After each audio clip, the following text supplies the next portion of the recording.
Okay, welcome everyone to this was probably the last Hyde Park session of the conference.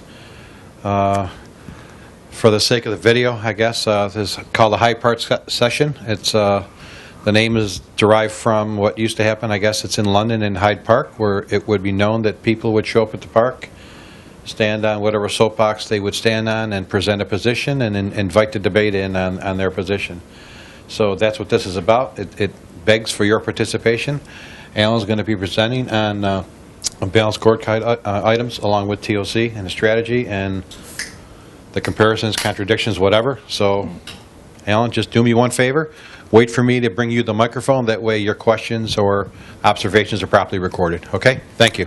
Very good. Thank you, Rocco. I'll do a quick introduction just of the background. As I mentioned in my opening session, is that when we say standing on the shoulders of giants, it means we not only stand on our own shoulders, but we look around who's the giant within the field, at least in terms of the adoption level. And of course, if you look at the percentage of the organizations today that have adopted Balanced Scorecard in one form or another, it's a very high percentage. So it makes sense for us to understand why are they adopting it, and whether strategy and tactics, for example, could be considered as an advancement on that. Is it in conflict? Is it an advancement? In what way is it different? So just a quick background for those that are not aware of it, but Balanced Scorecard was developed by Kaplan and Norton. I remember being in the office with Dr. Eli Goldred when they gave him a call and said that they had come up with this new methodology, and he said, he asked him only one question. He said, how many measurements do you have? And I said, we think it's somewhere around 16 to 20, and he said it's wrong.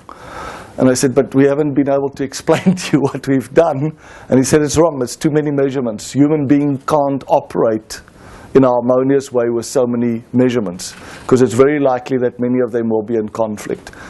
Fast forward many years later, they've done a research study in the organizations that had adopted Balanced Scorecard, and of course there were hundreds of thousands of organizations worldwide. It had spread very fast, not only in the private sector but also in the public sector. And they were trying to do real honest research to find out which organizations were getting real value from it. And what they had discovered was that the ones that were getting real value from implementing Balanced Scorecard were ones that did not look at the 4 types of measurements that they had come up with independently, but were looking at how these measurements were linked via cause and effect towards the strategy. And as a result, they had looked at what was the best practices around and developed a technique called strategy maps, and that was published in their book, Balanced Scorecard Strategy Maps. So that's what I will be talking about today, is just to provide a quick overview about what a strategy map is. I think the structure is very simple. It's very beneficial if you use it, and then point out what the differences are between that and strategy and tactic trees, and how we can cross the bridge from one to the other. So both strategy maps and strategy and tactic trees in TOC has got one thing in common, in that it's trying to understand the cause and effects in terms of improving an organization's performance. So if you think about this as sort of a tree, at the top you have the growth and the stability that you want to achieve for the organization, sort of ever-flourishing status. And as you are diving down, you essentially are trying to answer the question, how? So in order to, I must, right, is the one way of getting to the how. So in order to have growth and stability, how must we do that? We must deliver customer benefits. This is the most basic condition that we require in order to achieve growth and stability. Well, in order to deliver customer benefits, how must we do that? We must build those internal capabilities that are aligned with those customer benefits, whether we are a public sector organization or private sector organization. And if we don't have those capabilities, we can't deliver the customer benefits, and as a result, by definition, we cannot achieve ever-flourishing status. Well, how do you build the internal capabilities? You have to make sure that you've got all the supporting infrastructure in place, the skills, the methodologies, the processes, the IT systems, and a culture, of course, of continuous improvement. when you start at the bottom and you want to go up, you're essentially asking the question, what for? So if somebody comes to you with an initiative that are backed up by some kind of measurement, and you ask them what for, they must give you the higher level objective, right? So that's the general structure that we have in terms of figuring out the cause and effect. So what Kaplan did was, and Norton did was, they said, well, if you look at it, so level 0 basically is the highest level. That's a vision, that's the thing that the organization is striving to achieve, the overall goal. But in order for them to achieve that, that's almost the goal of the shareholders, right? If it's a private sector business. But in order for them to achieve that, they have to satisfy the shareholders' needs, which relates to the return on investment of money. So you can realize the organization's vision by achieving financial success. That satisfies the shareholders. By level 2, delivering unique sets of benefits to customers. That satisfies the customer perspective, which is the second perspective in the Balanced Scorecard. Through building the strategic capabilities, which is the internal processes perspective of the Balanced Scorecard. Ultimately by equipping our people with these enablers, which is the ongoing learning, the last or fourth aspect of the Balanced Scorecard. So, as I mentioned, what they had found in this study of theirs to find out which organizations were benefiting from Balanced Scorecard and which weren't, the discovery was very simple. Those organizations that went to a department and said there's 4 aspects. There's a financial aspect, which is previously what most of the measurements focused on, right? Are you meeting your budget? And I said what we need to do is we need to enhance this financial perspective with 3 other perspectives. So you need measurements that link you to your customers. You need measurements that tell us how efficient you are becoming in your internal processes. So think of the customer one as almost the effectiveness measurements, the internal processes as your efficiency measurements, and then the last one is the ongoing learning part. What they found was that the organizations that went to every department and just told them that they needed 4 types of measurements, and typically 4 or 5 per perspective, but that was done independently of the strategy of the business or how they relate to others. Those are the ones that really didn't get value. They spent a huge amount of time and effort. I remember doing a program with the UN, and they had been pushing very hard to get city councils to adopt a Balanced Scorecard. I thought it's one way of ensuring that they don't become corrupt, that they actually understand what they should be delivering on. And I remember one of these officials that we had trained up in TOC asking the consultant of Balanced Scorecard, how long do you think it will take before we actually start seeing benefits from this huge Balanced Scorecard implementation? So until we start seeing an improvement in the basic services that we as a city council is planning to provide. And I said about 4 to 5 years, because it's a massive cultural change. You have to change behaviors, etc. And that's of course really bad from a feedback loop, because how do you know, how long does it take you to know that you're not actually solving a problem that's blocking you? About 4 to 5 years. So very similar what we've done in the strategy and tactic tree is we also have levels. The levels is a kind of a classification, right, which is step number 1 in any science. It's useful because it helps us to make sure we don't miss out on anything, right?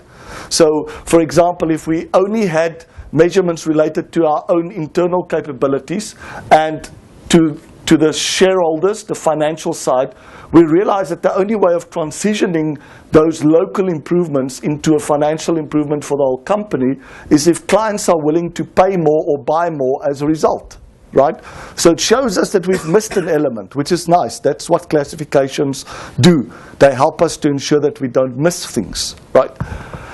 So in the S&T structure in TOC, we start off with level 0, which is ever flourishing, similar type of objective. We say you will realize ever flourishing by achieving a viable vision. What is a viable vision? It's adding significant value to stakeholders within a relatively short time period, to the extent that nobody thought it was possible before, right? So the original goal of turning your current sales into net profit within 4 years. So that's the first step of becoming an ever-flourishing company, if you've shown you've got the capability to achieve that kind of red curve while achieving the stability. How do you do that? Our level 2, very similar to the level 2 here, in terms of the customer perspectives, is recognizing that the only way that you can grow sales on a red curve is through decisive competitive edges in large enough markets. And we define decisive competitive edges as being able to satisfy a customer need to an extent that no significant competitor can.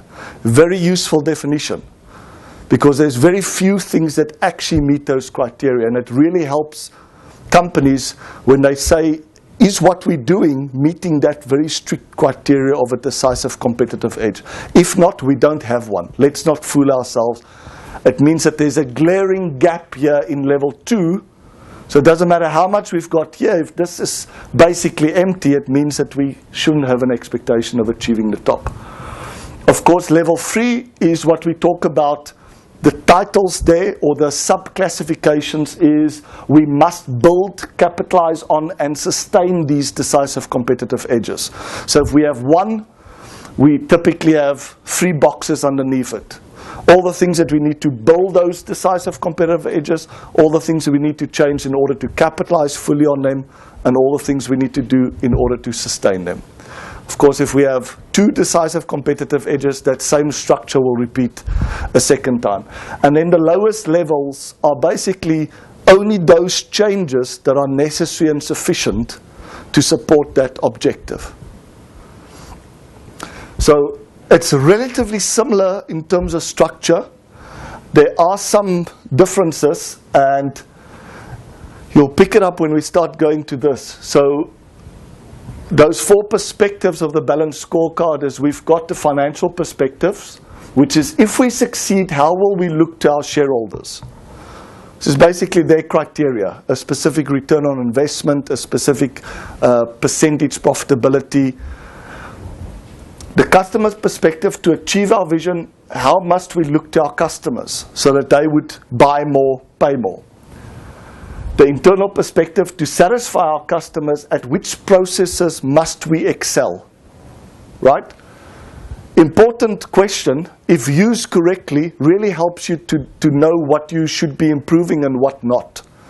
Unfortunately, where I've seen this being applied is that the really sharp companies understand that this is about focus. It only says which processes you must excel at. The ones that are good enough, leave, right? Don't feel pressure to add measurements and to try and improve those every single year. Only put in the ones that you need to excel at, which means that they're not yet at the level of good enough. That doing better with them will secure us more sales or higher prices. So they're asking the right questions, sometimes it's just not implemented correctly. And lastly, to achieve our vision, how must our organization learn and improve? What are the mechanisms that we need? The culture, the IT systems, for example, the training, and all of those components. Again, only those that are not at the level of good enough. Of course, where it gets distorted is people try to improve everything. Put everything on the map because it's unfair to leave anybody out. If it's a government or not-for-profit organization, they don't really have a shareholder expectation in terms of financial return. There's more mission that they're trying to achieve. So the fiduciary perspective is one that is replacing the shareholder perspective, and you have a customer perspective. So if we succeed, how will we look to our taxpayers or our donors, which means that we need to understand what their requirements are to get this virtuous cycle of being able to get more donor funding, being able to convert it into things that donors appreciate so that they will give you more. And at the same time, with a customer perspective, to achieve our vision, how must we look to our customers? Internal perspectives are very similar. To satisfy our customers, financial donors, and mission, which business processes we must excel at. And lastly, to achieve our vision, how must our people learn, communicate, and work together? So useful classifications because, again, as I mentioned, it helps you to see what am I missing on my current set of initiatives.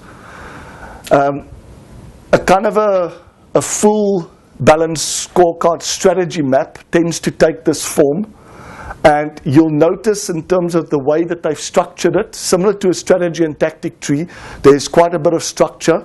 So the left portion normally contains all the things that are focusing on revenue growth strategies. So the effectiveness component, which means that in order to grow the revenue, you would expect to see something that the customers must get for them to pay more or buy more. Whereas on the productivity strategy, you might see that they are directly connected to the internal processes.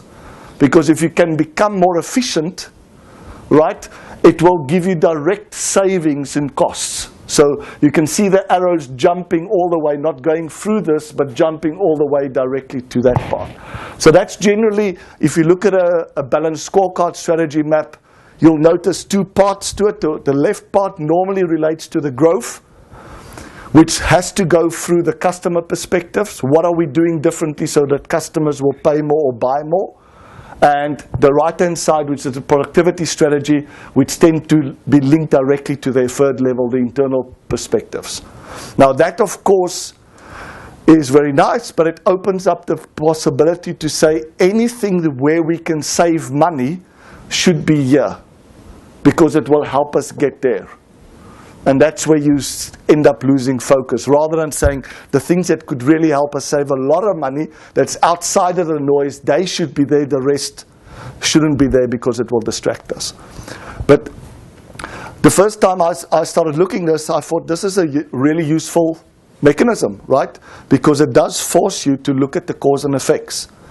And I'll show you one that is frequently used, which is one of the first companies that adopted this was Southwest Airlines, is to find a very simple way to communicate their strategy to all the stakeholders. Before I go on, are there any questions related to this? Make sense to everybody? Okay. So, of course, there could be a number of different value propositions. So the generic template allows you to kind of pick. It's almost like a template to say, in my case, I think that price could be a competitive advantage, or quality, or time, or range, or functionality, or on a relationship side, services, support, or on the image side, brand. Once I've selected those, I can then say, okay, which internal processes would have to be upgraded or introduced, if I don't have them already, in order to achieve those. And then finally, what are all the things that I need to do to support that? Strategic competencies, technologies, climate of action, all the cultural aspect. Okay? So relatively nice framework, classification that helps us to see that we're not missing anything. So here's one for Southwest Airlines. It's frequently used because of its kind of inherent simplicity, right? It basically says that from a financial perspective, Southwest Airlines, like any other business, wants higher return on net assets. In order to achieve that, they are focusing on only two things. They're going to be achieving that by finding some way of doing it with fewer planes than their competitors, and secondly, with more customers than their competitors. How will they get fewer planes?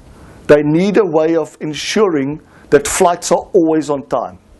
Because every time a flight is not on time, you need another plane potentially to provide a service that could have been provided by the one that is late. At the same time, how do you attract more customers? Is you need to be able to offer much lower prices than the rest. Of course, fewer planes also directly relates to more customers if you can manage your routings better and provide more concentrated opportunities for them to access your service. And what they communicated, which is where the inherent simplicity is coming from, is in terms of the internal processes, the only thing that we need to change and focus on is finding a way of getting much faster ground turnaround times. If we can find a practical way of eliminating all the common causes of why the ground turnaround times are so long, that's the way of getting flights more on time and be able to offer lower prices, because we don't pay the penalties for having the flights occupy parking bays, etc. And then, of course, bottom below this is the ground crew alignment. Is what do we need to do in terms of culture, incentives, systems, measurements, to ensure that they can achieve that objective. What I then do is, this is now where the traditional balanced scorecard comes in, is for each of these, they translate them into 4 parts. So each of them have got a specific objective. What is the specific strategy trying to achieve, right? So this is similar to our case in TOC, where we talk about this as being the strategy, the objective that you're trying to achieve. How are we going to measure it? What is the target? And what is the initiative? How will you actually achieve it? So here you can already see, very similar to ours, all that we do is we put it behind this box. So when you open up this thing, you see this organized slightly differently. This being the strategy, this being the tactic underneath it, right? Any questions so far? Can you see what it is that they're missing that we have in our strategy and tactic tree? The assumptions, right? Of course, having the assumptions there in the design mode is very important, because when it forces you to put the assumption, it helps you check, right? When you've put the assumptions, it helps you to communicate. And when you're forced to put the assumptions, it helps you to audit afterwards, to say, if it ends up that we are doing this, but this didn't happen. Why? Because there was an assumption that this was the major cause of flights being delayed, not airport capacity or delays in the air or some other thing. We assumed it was just the ground turnaround time. So that's really the link to what we're doing in strategy and tactic tree, is that they have a title for this, and then they break it up in terms of the objective, the measurement, the target, all related to what we call a strategy, and below that have the tactic. What we do as a next step is we answer 3 whys. Why is the change necessary? Why is this objective that we're trying to achieve possible? Under what conditions? So only under the condition that ground delays is the major problem for that, then we feel quite confident that achieving this objective will get higher. Why is it difficult or risky? What are the things that we considered when choosing the initiative, the tactic? And then lastly, why is this level of detail not sufficient? Which, when you look at that structure, this structure is what we had basically with a high-level future reality tree, right? You don't get more details as you're diving down. You get different perspectives. So it's still at the summary level. For them to get more details, they open up this part, and then the only additional level of detail that they give is to say that what's your objective, what's the measurement, the target, and the initiative. But that's where they leave it. So the initiative by itself could be quite big and ambitious. And that's where the structure of the S&T then provides help, because when you open that up below it, it will show you, okay, in their case they had a Six Sigma implementation, right? So Six Sigma, implementing Six Sigma, in what way will that help us? We will be forced to put the details in because it's not yet actionable information. So translating it back to what we do is we would, first of all, replicate this in terms of our structure. So level 2 are the decisive competitive edges, which is flights being on time. Sorry. And of course the lower prices here. And then what do we need to do to build that capability, to capitalize on it, to sustain it? And in order to achieve that, what is it that we need to do? We need to change something in terms of providing people with a way of analyzing where these delays are happening, and then scheduling the crew in a way that will ensure that crew availability is never an issue causing the ground delay. And then take the trouble of taking each of these and showing all the full details together, right? So this is kind of where we are. I think in terms of just a brief summary, there's a lot of similarity. They call it objectives, we call it strategy, they call it initiatives, we call it tactics. This is where it starts going different. They have not a one-to-one parent-to-child relationship, because of they are saying that one thing can lead to two things, right? One thing can give me two types of benefits. Whereas what we do is we force the one-to-one as what's the one thing that you need to achieve that. So there's a one-to-many relationship with a parent-to-child ratio. The assumptions, they don't list those explicitly, and also the types of S&T maps, they basically putting it as an organizational strategy map, right, which is our version of a transformational S&T. Whereas we have many more applications, organizational S&T, content S&T, etc. So that's what I wanted to present. I open it up for any questions. 1 second. Alan, you mentioned that in the development of the BSC strategy map, there is at a certain point something which is related to defining what are the key measurements that they should focus on, yes. right? But when you see, I mean, all the BSC implementations, yeah. all you see it's a huge number of measurements and initiatives. Why they miss that? I think it's because many people, I just spoke to Rocco, he said he's read a lot about Balanced Scorecard and hasn't read anything about strategy maps. So it's not that new, it's about 5-6 years old, maybe a little bit older, but that's exactly what they said. They did research to say, why are these organizations that are investing a lot in Balanced Scorecard not getting the improvements? Simply because they are going to every department and say, from tomorrow you need 4 types of measurements. In the past it was only financial driven. You need to think about who's your customer and have measurements related to the customer. You need measurements related to the internal processes, measurements related to your ongoing growth. Rather than saying, look, the only thing that we need to change in order to have this decisive competitive edge is build, say, a new innovation process. So we go to the innovation guys and say, okay, we need you to improve. Your measurements really is the improvement that we need in order to make that a decisive competitive edge.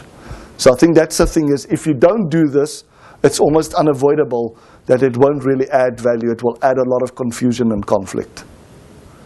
Yes, yeah, that was Bill. That was going to be exactly my comment.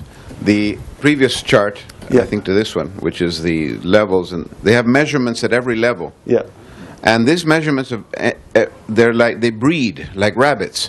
So Guilherme and I did a job in the electrical company of Paraná a couple of years ago. They had 1,600 measures in their Balanced Scorecard strategy map. Yeah. And this is one thing that obviously I think it's very good that you're kind of mapping one against the other, because to the extent that we can then use the Balanced Scorecard to sell the strategy and tactics tree. I think it's which is a wonderful advancement. But measurements is going to be the problem, because people just love to put in measurements. Set a bunch of engineers loose and you'll have measurements coming out where. So my brief insight, just to share that with you, is that I think that a good measurement has to satisfy 3 criteria. And when you use this criteria, together with a need to say it needs to relate to the strategy, you will dramatically reduce the mistakes. So the first criteria is it must accurately tell you the status of the system. Right? So if you think about, for example, an income statement, that's a kind of a measurement. Under what circumstances does it not accurately tell us the status of the system? It's when we start producing stock and we take a cost recovery for that and we artificially increase our profits. So as a manager, I'm looking at it, it's telling me I'm profitable when in fact I'm not. So by definition, it wouldn't satisfy the first criteria of a good measurement, which is saying it's accurately telling me the state of the system. Am I doing okay or not? Right?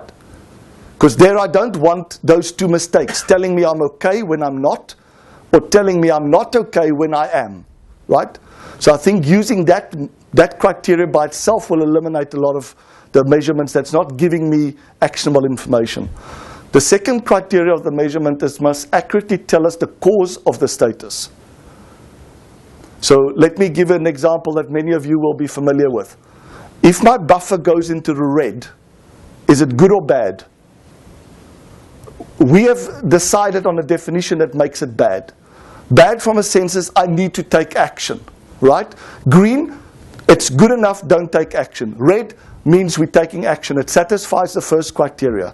If we've done a good job, it accurately shows us the status of the system or part of the system.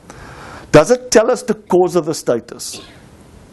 No, because we don't know if I'm in the red because demand have increased or because supply have deteriorated, right? So we have this thing called a cumulative flow chart, flow diagram, that simply says, if I was looking at the orders arriving here, arrivals of orders, and some point later I am looking at the departures, the shipments going out, I can read off this graph why something is in the red.